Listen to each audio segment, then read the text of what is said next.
Salam alaikum, إذا بالنسبة ل sixième leçon, donc on va faire pas mal d'exercices. La première partie. Donc l'exercice 1, c'est l'expérience montre qu'on pourra assurer la combustion complète de 2 grammes de carbone. إذا التجربة تبين أنه لضمان احتراق كامل ل 12 غرام من الكربون يجب 32 غرام من الديوكسيجين. السؤال الأول كي لو بيلون دو لا كومبيسيون دو كربون. نكتب احتراق الكربون يعني حصيلة احتراق الكربون. السؤال الثاني كيسون رياكتيف ما هي المتفاعلات. السؤال الثالث كيسون لي برودوي نوفو كي سو فورم ما هي النواتج المحصلة عليها. إي كيلي ألوغ لا ماس دو ديوكسيد دو كربون ما هي الكتلة ديال ثاني أكسيد الكربون. السؤال الأول دونك حصيلة ديال الاحتراق. نكتبو كتابة المعادلة بالحروف. دونك كربون qui agit avec le dioxygène pour former le dioxyde de carbone. Question 2. Les réactifs sont le carbone et le dioxygène. Et le produit, donc les produits, donc il y en a un seul, c'est quoi? C'est le dioxyde de carbone. Finalement, pour calculer la masse du dioxyde de carbone, il faut tout simplement appliquer la loi de la conservation de la masse unique de l'équation chimique. Donc, on sait donc d'après le cours que la masse des réactifs est égale à la masse des produits. Donc la masse des réactifs c'est la masse du carbone plus la masse du dioxygène qui est égale à la masse du dioxyde de carbone petit m. Donc après le calcul on trouve 44 grammes. 44 grammes c'est la masse du dioxyde de carbone. Donc l'exercice numéro 2. La combustion de 25 grammes de carbone donc 80 grammes d'un gaz qui fait troubler l'eau de chaud. C'est qui? Ou plutôt c'est quoi? Donc on va, donc question 1, on dit identifier le gaz formé. Donc تعرف واكتشف واكشف عن الغاز المكون.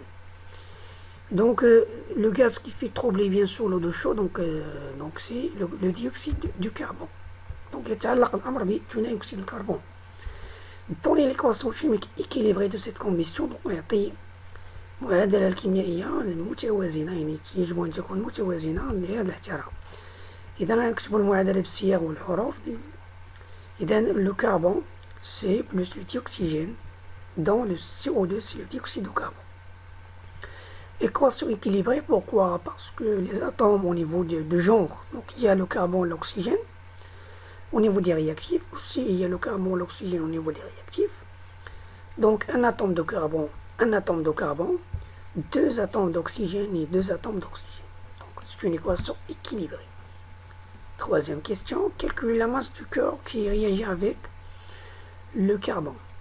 بما أن الأمر يتعلق باحتراق الكربون فإن المتفاعل الذي تفاعل مع الكربون فهو ثنائي الأكسجين.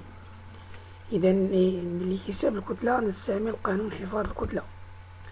إذا لتكون إكس هي الكتلة ديال ثنائي الأكسجين، إذا بتطبيق قانون حفاظ الكتلة لدينا الكتلة ديال المتفاعلات 24 غرام من الكربون زائد الكتلة ديال ثاني أكسجين كتعطينا الكتلة ديال ثاني أكسيد الكربون هي 88 غرام. إذا هنا كنحاولو نحلو هاد المعادلة من الدرجة الأولى بمجهول واحد. إذا كنضيف لطرفي المعادلة ناقص 24 غرام. إذا بعد الحساب كنلقاو 64 غرام. إذا 64 غرام سي لا ماس دو ديوكسيجين. نون باس على دوزيام كيستيون.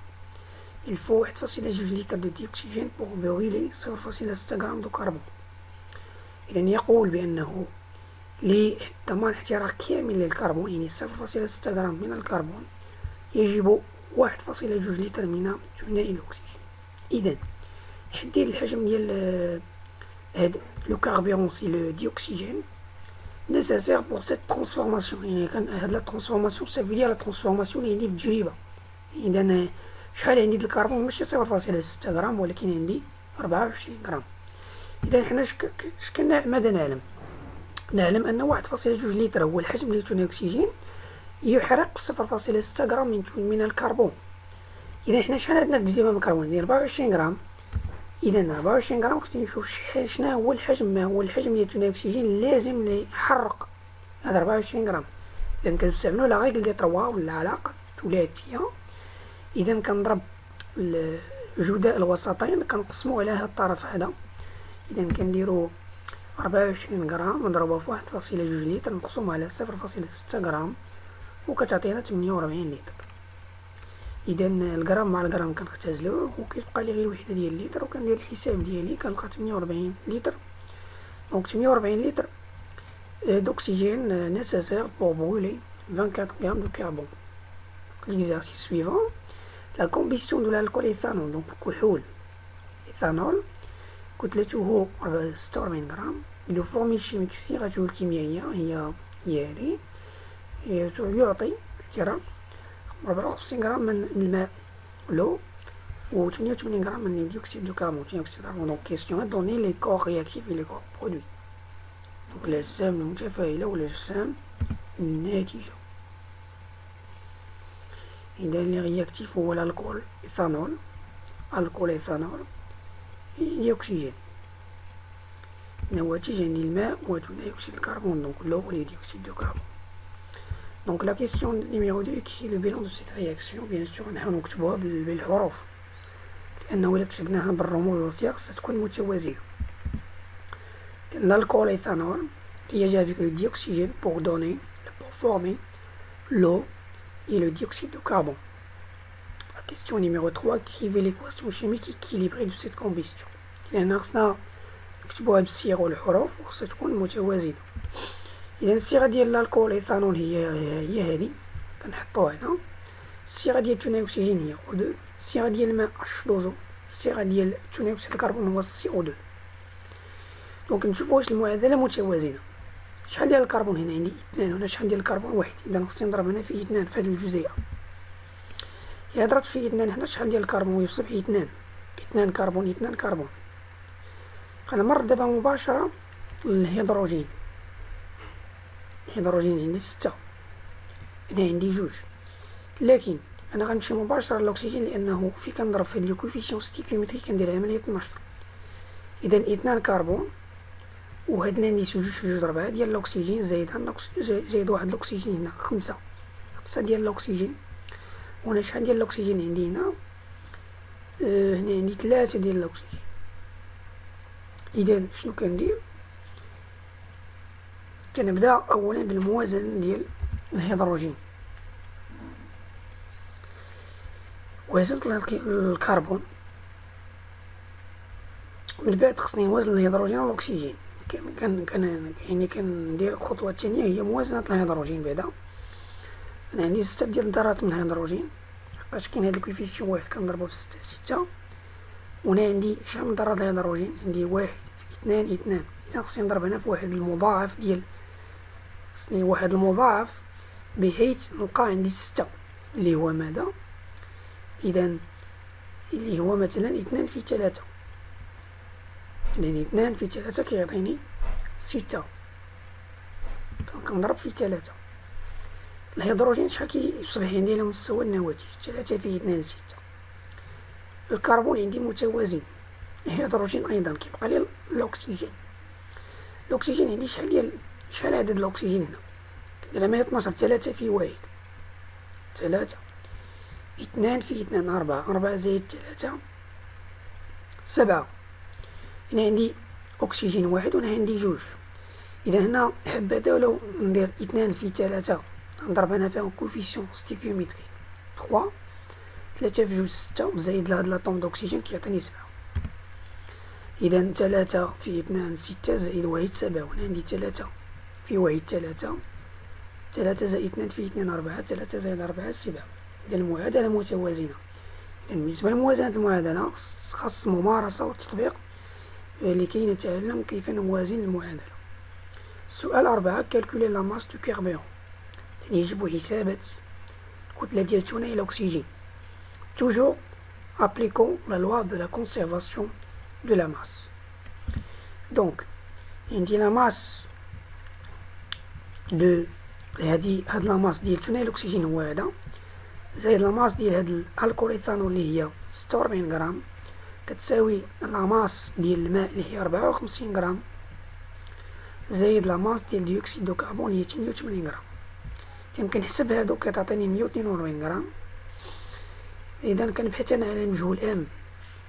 إذا كنحاول نقص من طرفين المعادلة نضيف لها ناقص 46. إذا كتمشي لي 46 مع 46 وهادو كنديرلهم عملية الطرح كتعطيني 96 غرام. إذا 96 غرام سي هي la masse du carburant. L'exercice suivant, la combustion de 7 grammes من الحديد dans le dioxygène في ثاني أكسجين.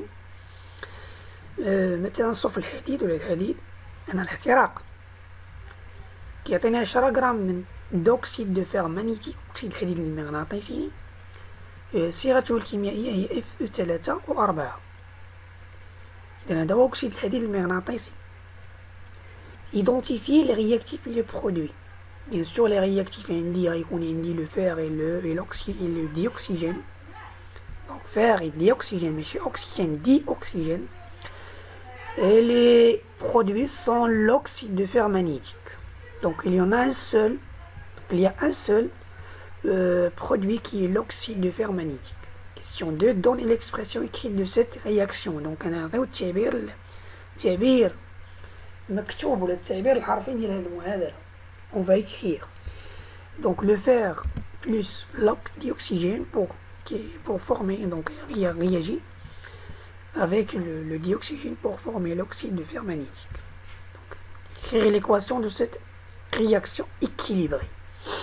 Donc il dit le fer dans le symbole Fe, c'est un atome, le dioxygène c'est une molécule dans la formule chimique O2, l'oxyde de fer magnétique c'est une molécule dans la formule chimique Fe3E4 d'après l'énoncé.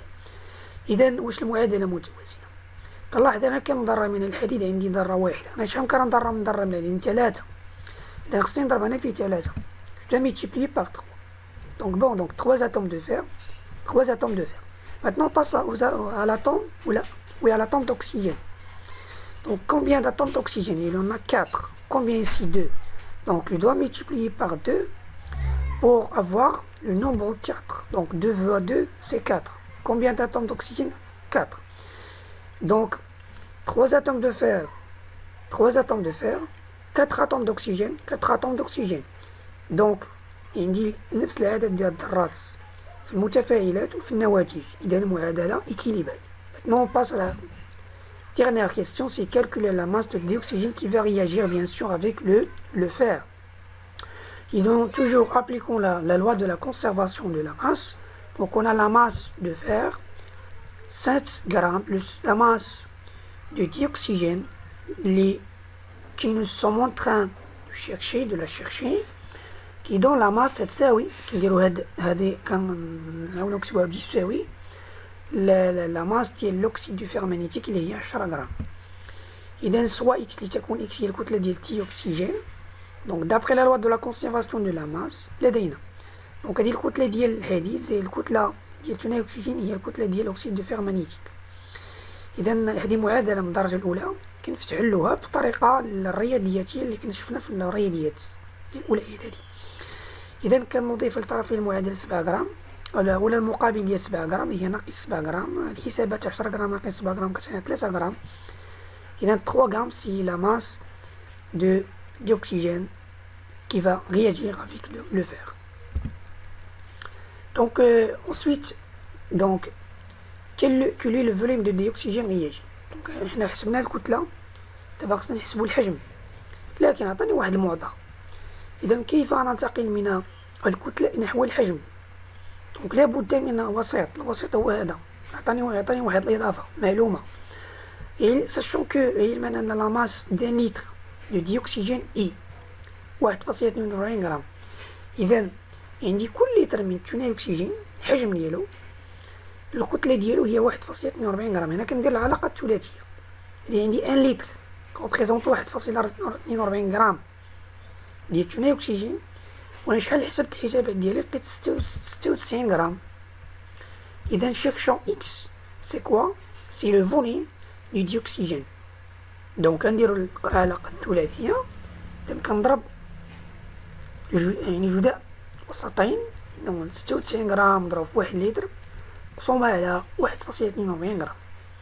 ندير الوحدات الغرام مع الغرام كيمشيو كتبقى ليا اللتر وكندير هاد 96 في 1.96 مقسومة على 1.42. دونك باستعمال الحاسبة كنلقاو 76.6 لتر. سي لو فوليوم دو ديوكسيجين. Maintenant on passe sixième question. Quel est le volume de dioxygène nécessaire pour brûler 42 grammes de fer? دونك هنا شنو عندنا في المعطيات؟ عندي دابخي هداك المعادلة اللي عندي 7 غرام من الحديد كتفاعل لي مع 3 غرام من ثاني الأكسجين، يعني هذا كيعقل من المعادلة ديال التمرين السابقة. دابا أنا شحال عندي من غرام ديال الحديد؟ عندي 42 غرام. خصني نبحث على الحجم. أنا شنو عندي 42 غرام غادي تتفاعل لي مع واحد الكتلة ديال ثاني الأكسجين معرفتهاش غنحسبها، يعني غنحسبها باستعمال العلاقة الثلاثية غتعطيني 18 لتر.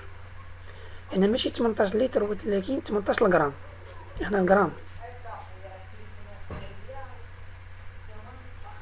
18 غرام. هنا عاداش خصني نمشي نحسب الحجم. دونك عندي 1 لتر يمثل 1.42 غرام. تعمل العلاقة الثلاثية غنبحث على إكس. إذا هنا 18 غرام، هنا 18 غرام، غير خطأ هنا، واحد الخطأ هنا، 18 غرام ماشي 18 لتر، هذه كتلة، وحدة الكتلة هي الغرام. إذا نستعمل العلاقة الثلاثية لقى بأن الحجم ثاني الأكسجين هو 12.7 لتر، 12.7 لتر وهو الجواب ديال هذا السؤال. إذا باش نحسب أنا الحجم خصني مباشرة نحسب الكتلة بعدا. عاداش كنمشي للحجم. La 7e question هي quel est le volume de l'air nécessaire pour cette combustion. هنا عندنا ثاني الأكسجين. أين كيكون ثاني الأكسجين؟ لحقاش الاحتراق، هنا الاحتراق كيكون في الهواء، والهواء فيه ثاني الأكسجين وفيه ثاني الأزوت. إذا خصني نحسب أنا الحجم ديال الهواء، اش كندير؟ عندي الحجم ديال ثاني الأكسجين هو 12.7 لتر، والهواء فيه غازين، هو ثاني الأكسجين وهو ثاني الأزوت، هادو هما المكونين الأساسيين للهواء. يعني 12.7 لتر هو الحجم ديال ثاني الأكسجين. وباش نحسب الحجم ديال ثاني الأزوت اش كنلاحظ؟ ثاني الأكسجين النسبة ديالو 120%، ثاني الأزوت ثاني الأكسجين 20%، ثاني الأزوت 80%. كنلاحظ بأن الحجم ديال ثاني الأزوت أولا الكتلة أولا العدد أو النسبة كتكون مضاعفة لهاد ثاني الأكسجين بواحد العدد المضاعف اللي هو 4. مثلا إلا كان عندي الحجم ديال ثاني الأكسجين يمكن لي نحدد الحجم ديال ثاني الأزوت، يكفي نضربو في العدد 4. كان عندي الحجم، كانت الكتلة، كانت النسبة المئوية دائما صالحة. إذا كنضرب هاد الحجم ديال ثاني الأكسجين في 4 باش كيعطيني الحجم ديال ثاني الأزوت اللي هو 50.8 لتر. وبالتالي حجم الهواء le volume d'air n'est rien d'autre que le volume d'eau du dioxygène plus le volume ديال الديازوت. دونك حسبنا ثاني الأكسجين حجمه 12.7 زائد الحجم ديال ثاني الأزوت اللي هو 50.8 كتعطيني 63.5 لتر كي le volume ديال l'air. Et donc je m'arrête ici et à bientôt.